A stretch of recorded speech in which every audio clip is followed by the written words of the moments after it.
Vamos ler a palavra. Abra sua Bíblia, por favor, em Jonas, no capítulo 1. Veio a palavra do Senhor a Jonas, filho de Amitai, dizendo: levanta-te, vai à grande cidade de Nínive e clama contra ela, porque a sua malícia subiu até mim.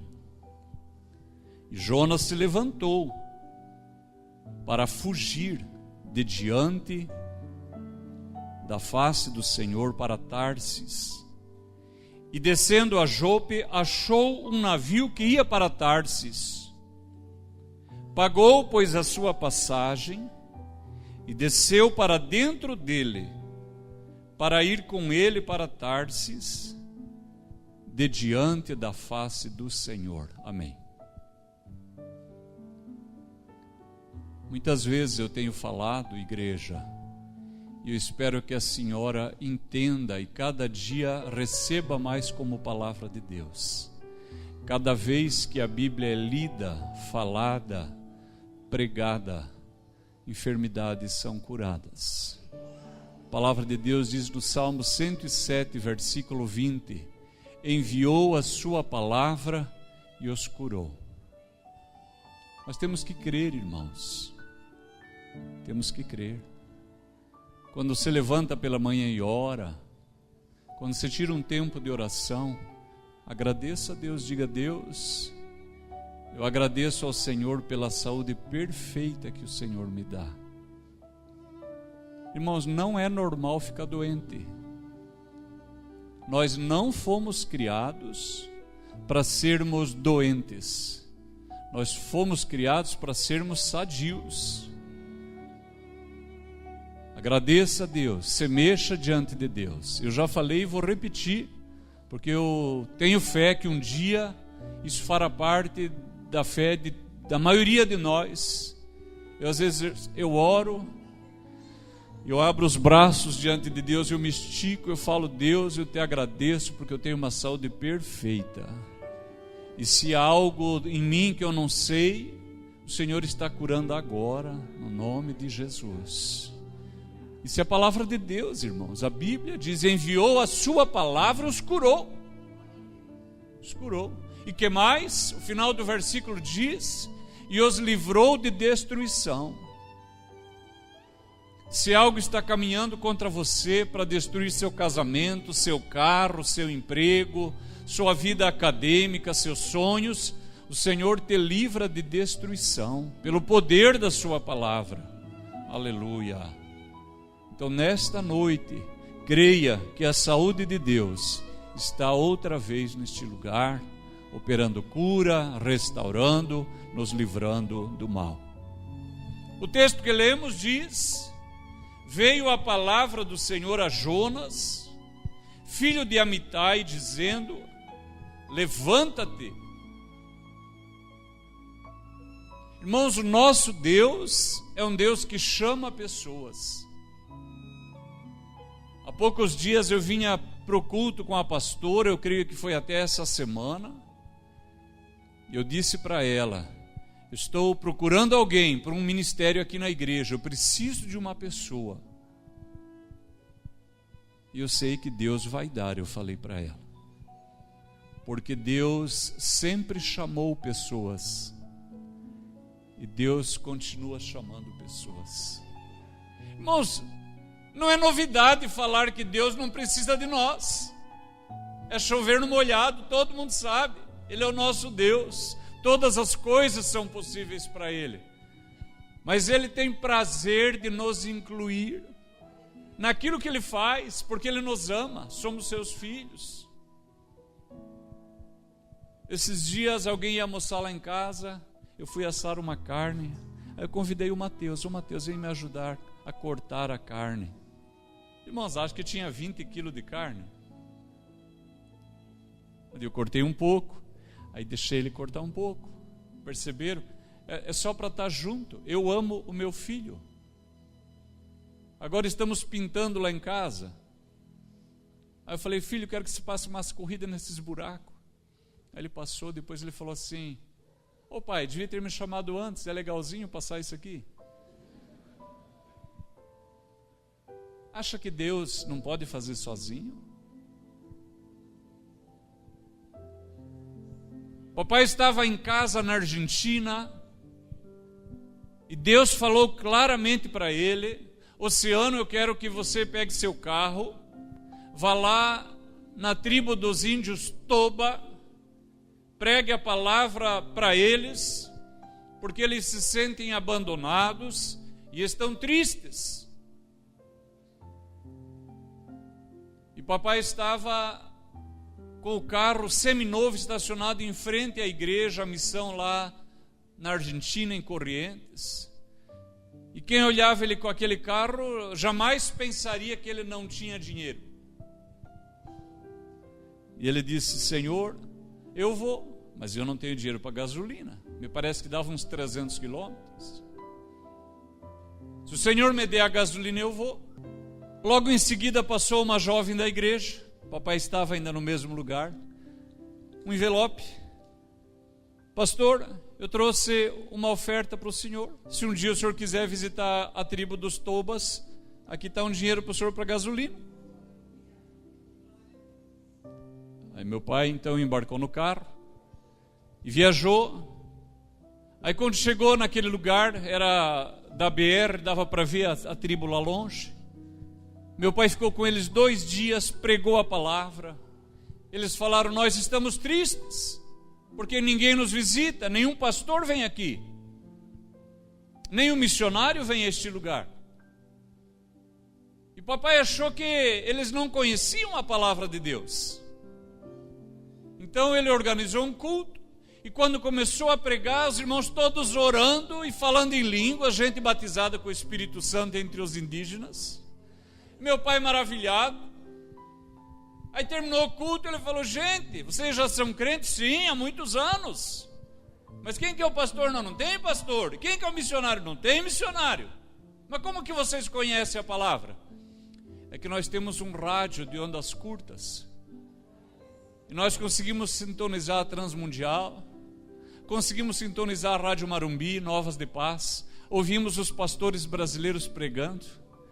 Aleluia! E de ouvir a fé veio ao nosso coração. E Jesus tem curado, tem batizado com o Espírito Santo. Muitos índios têm se convertido. Aleluia! Os irmãos perceberam? Eu nem precisaria estar aqui, poderia ter um rádio, um som, alguma coisa aqui. Deus, irmãos, Ele nos inclui porque Ele nos ama, porque nós somos filho. Deus, Ele chama a pessoa. Aleluia! Quando a gente olha o capítulo 3 de Gênesis, Deus está chamando Adão. No capítulo 4, Ele está chamando Caim. No capítulo 6, Ele está chamando Noé. No capítulo 12, Ele chama Abraão. Perceberam? Deus, Ele chama pessoas. Deus, Ele chamou Samuel, que era uma criança que nem conhecia a voz de Deus. Aleluia! Deus chamou Jeremias quando ele ainda nem nascido era. O Senhor falou para Jeremias: antes que tudo nascesse, eu te chamei, eu te escolhi, e as nações eu te dei por profeta. Aleluia! Deus, Ele chama criança, Ele chama o nascituro, Ele chama o velho, Ele chama Moisés quando Moisés tem 80 anos. Deus, Ele chama pessoas. Nesta noite Ele está nos chamando para o seu reino e para a sua glória. Diga sim para Deus, diga sim ao Espírito Santo, acene para Jesus, fala: amém, eu vou, Senhor, eu quero ser. Se o Senhor diz que eu sou, então eu quero ser tudo isso que o Senhor fala de mim. O Senhor chamou Jonas, filho de Amitai. Eu desconfio um pouco quando alguém fala assim: Deus me pediu para fazer alguma coisa.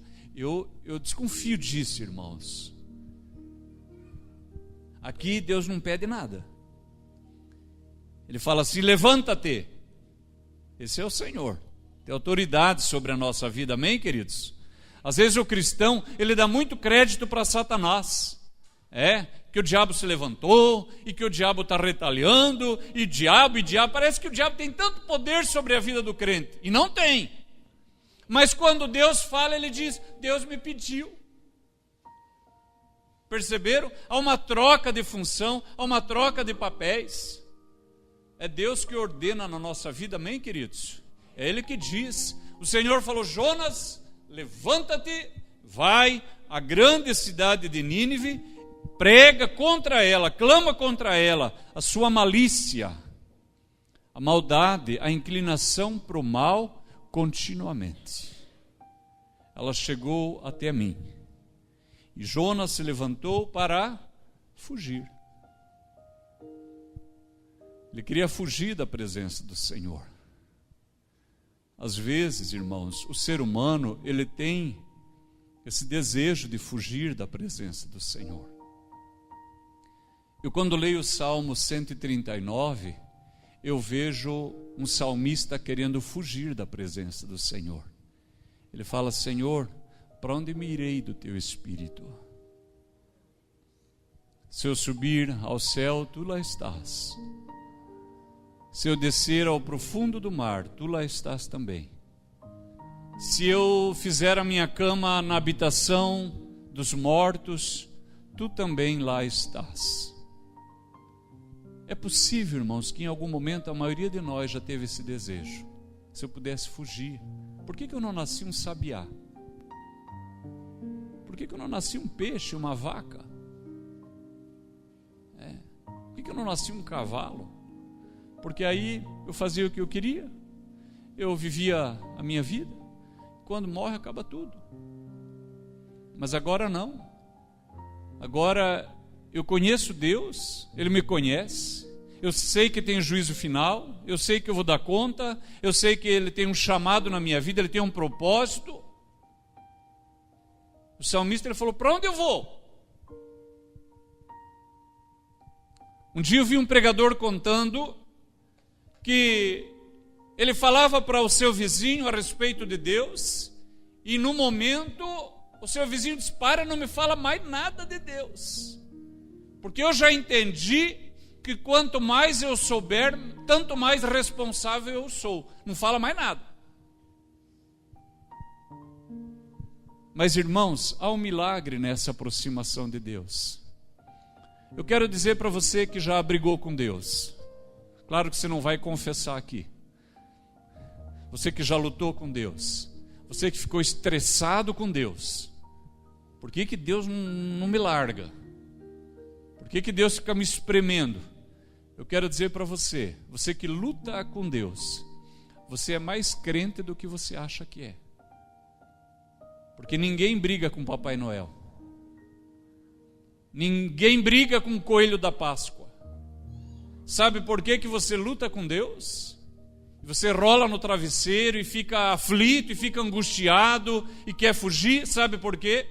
Porque você sabe que Deus é real, e Ele é tão real que Ele está ali ouvindo você e apertando você, e Ele está vendo a tua aflição, Ele está vendo o teu estresse, e Ele entende o que você fala, e conhece os teus pensamentos, Ele sabe qual que é o teu limite. Por isso que Ele está perto. O nome dele é Emanuel, Deus conosco. E não é só nos dias bons, não é só nos dias que estamos obedientes, não é só nos dias que estamos na unção. Deus conosco. Mas o salmista, ele dizia, para onde eu mirei da tua face? Para onde eu fugirei do teu espírito? Mas de repente, nessa fala com Deus, ele diz assim, tal conhecimento é para mim maravilhosíssimo, e a minha alma o sabe muito bem. Aleluia. Então nessa luta com Deus, dali a pouco vem o refrigério, vem o descanso. O nosso Deus, Ele cuida de nós. Jonas, ele se levantou para fugir e desceu a Jope, um porto marítimo. Achou um navio que ia para Tarsis. Olha só, pagou a sua passagem, desceu para dentro dele, para ir com eles para Tarsis de diante da face do Senhor. Meu irmão, minha irmã, se você servir a Deus, você vai gastar o seu tempo, sua saúde, seu dinheiro, suas habilidades, você vai gastar tudo isso se você servir a Deus. Você vai gastar seu carro, sua casa, sua roupa. Mas se você não servir a Deus, você vai gastar também sua vida, seu dinheiro, sua saúde, seu carro, sua roupa. Você vai gastar do mesmo jeito. Jonas, ele desce para o porto, paga a passagem. Irmão, se o dono daquele navio só pudesse imaginar quem era aquele homem, ele deveria ter recusado aquele dinheiro. Irmãos, tem dinheiro que a gente acha que é bênção e é maldição na nossa vida. E a gente quer qualquer dinheiro. Deixa vir. Quanto mais, melhor. Quando a gente olha para Jonas, nós descobrimos que não. Tem dinheiro que é maldição na nossa vida. Aqui na igreja tem uma moça. Um dia ela veio conversar comigo. Ela falou assim: irmão, eu achei um emprego, mas é em tal lugar, e eu não vou mais poder vir nos cultos das quintas, nem nos domingos, e parece que vim só um domingo por mês. Eu falei: mas você que Deus usa, você que Deus tem um propósito, você vai se evadir da igreja por causa desse emprego? Uma cidade do nosso tamanho e a sua região metropolitana, tanta gente acha emprego, que trabalha da segunda a sexta, que trabalha da segunda até sábado, meio-dia, que pode vir no culto quinta, pode vir domingo, pode ajudar no ministério. Só para você Deus não tem um trabalho? Mas pastor, o que eu faço? Eu falei: eu não sei. O que eu sei é que Deus tem provisão para nós. Ele prometeu. Irmãos, ou Deus é Deus, ou nós estamos todos perdendo tempo aqui. Nós precisamos dessa relação clara, decidida com Deus. Ela falou: então eu vou orar. Eu falei: também vou. Passou uns dias. Ô pastor, consegui um trabalho, segunda a sexta. Irmãos, eu acho que ela ganha o dobro do que ela ganharia lá no outro lugar. Perceberam? Tem dinheiro que não é bênção, irmãos. Esse capitão de navio, ele pegou aquele dinheiro. Mais um. Desce para o porão. Ele perdeu toda a carga do navio. Quem que vai querer embarcar uma outra viagem com um capitão desses? Ele queimou, irmãos, aquela rota, porque ele pegou um dinheiro que não tinha bênção consigo. E a Bíblia diz que quando eles estão naquele navio, se levanta uma grande tempestade. E aqueles homens, eles começam a remar, tentando acalmar aquele navio, mas a tormenta, ela crescia cada vez mais. Às vezes, irmãos, o problema, ele não é natural, ele é sobrenatural.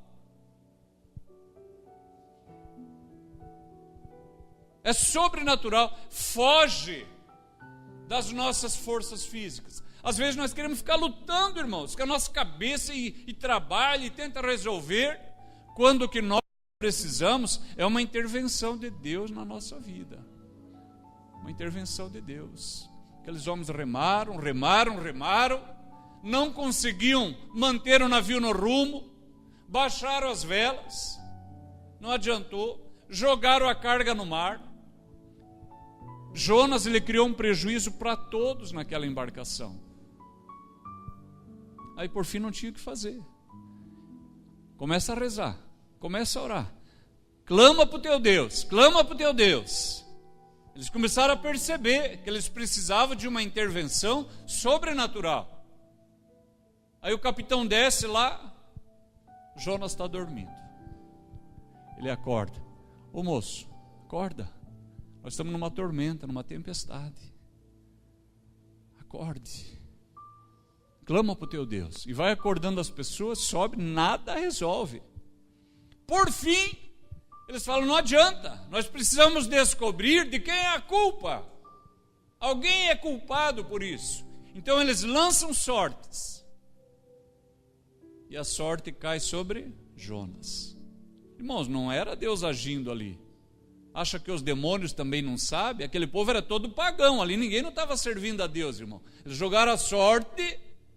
Irmãos, tem pastor falso, tem apóstolo falso, tem feiticeiro falso, tem cartomante falso, quiromante falso, tem gente que lê a borra do café falso, semente de melancia falso, tripa de pombinho falso, mas tem pastor de Deus verdadeiro, tem profeta verdadeiro, tem bruxo verdadeiro, tem gente que lê a semente da melancia que é de verdade, a tripinha do pombinho de verdade, claro, joga a carta de verdade, lê a mão de verdade, mas o espírito que os move não é o mesmo, mas é real, eles acessam o sobrenatural.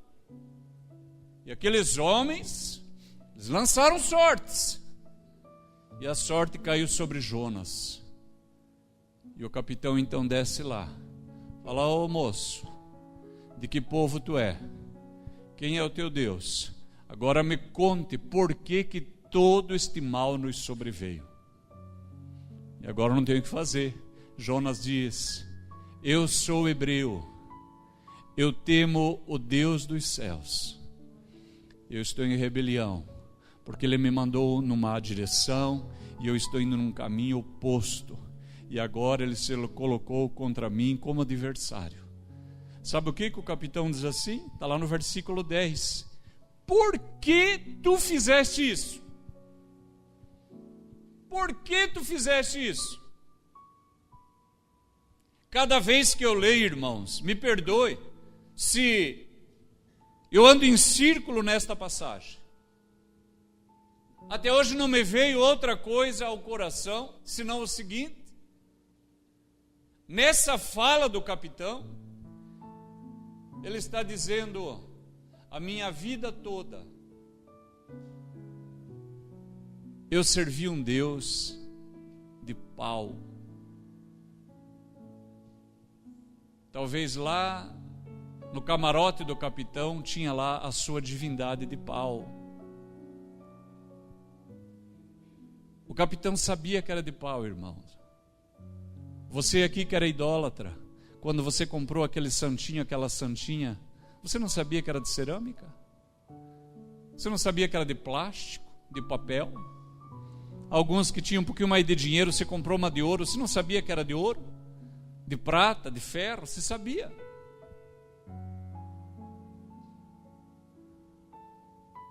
Lá na África eu comprei para a pastora um estojo, um porta-joias, uma coisa muito bonita, numa loja de usados, parecia uma coisa antiga, entalhada à mão, tem umas gavetinhas, e é também uma caixinha de música, quando você abre ela toca uma musiquinha.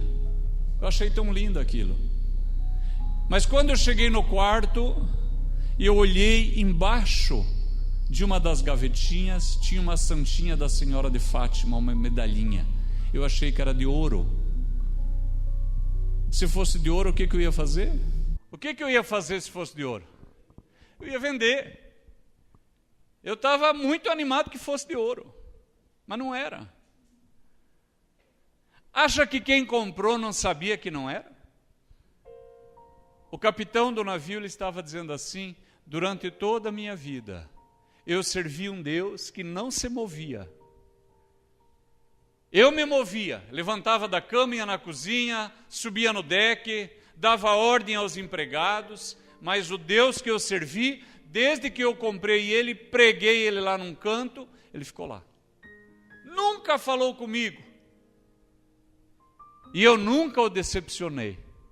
E você está me dizendo que serve o Deus que criou o céu e a terra, e ele falou com você, e você desobedeceu, por que você fez isso? Por que fizeste isso? Eles ficaram decepcionados. E agora o que nós fazemos com você, homem? Ele disse, me jogue no mar. A única saída, lancem-me ao mar. A Bíblia diz que aqueles homens temeram a Deus e tentaram com toda a força remar, e cada vez mais